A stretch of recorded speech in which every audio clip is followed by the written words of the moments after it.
This is a question every sane Pakistani is asking. In every way, we are back to square one. We are swallowing our own tail.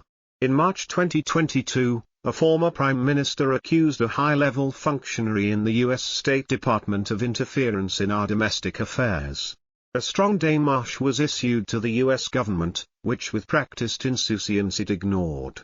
This month, the same person, in an unverified audio conversation, allegedly appealed to a senior U.S. Congresswoman Maxine Waters, Democrat, for her country's support in his ongoing battle against the Pakistan government and the Pakistan Army.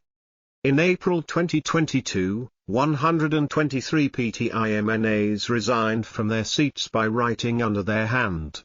Last week, the Lahore High Court set aside the decision of National Assembly Speaker Raja Pervez Ashraf to accept the resignations of at least 53 PTI lawmakers and their subsequent denotification by the Election Commission of Pakistan.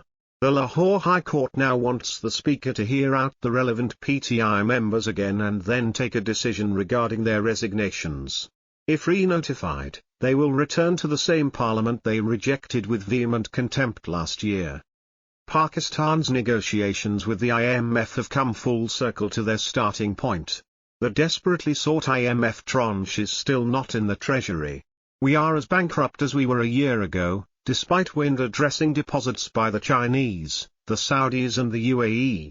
Worse, the IMF has declared that Pakistan's economy has shrunk from 6% in 2022 to under 0.5% this year. Mercifully, the Quaid is beyond feeling chagrin at the state of our parliament. The Pentagon must be concerned about another attack on its Pakistani counterpart. It will recall that on October 10, 2009, a group of militants belonging to the Tehreek-i-Taliban Pakistan and Lashkar-e-Jhangvi staged a daring attack on GHQ in Rawalpindi. Many military and civilian hostages were held. It took the Pakistan Army's elite commandos, the Special Service Group, SSG, more than 20 hours to kill or capture all of the militants and free most of the hostages. 14 years later, on May 9, 2023, the gates of the same GHQ in Rawalpindi were breached by an organized mob. Obviously, the SOPs regarding the security of our defense headquarters had been filed in the wrong drawer.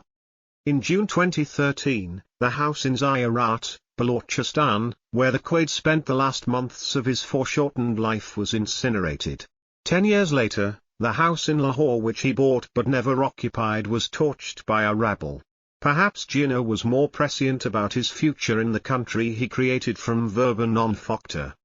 According to Sri Prakasa, India's first High Commissioner to Pakistan, Jinnah intended to live, perhaps even retire, in the house he built on Mount Pleasant Road, Mumbai. He sent this message to J. Nehru, then Prime Minister of India: "Tell Jawaharlal not to break my heart. I have built it brick by brick. Who can live in a house like that?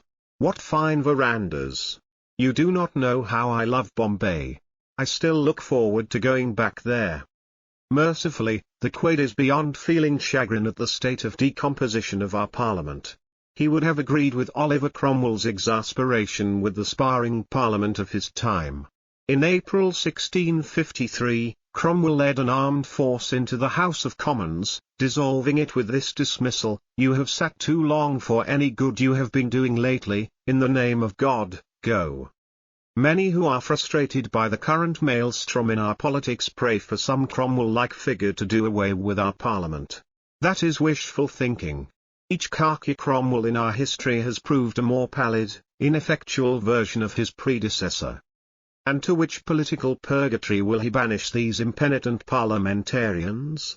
They have nowhere to go except to their constituencies, where, like serpents, they will slough their previous skin and grow new markings.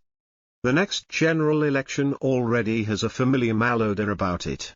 Many recall the 1977 elections when Prime Minister Z.A. Bhutto was determined to have a landslide victory. He did, but the land slid from under him. Assume in the next elections, the PTI fulfills its leaders' expectations and delivers a victory.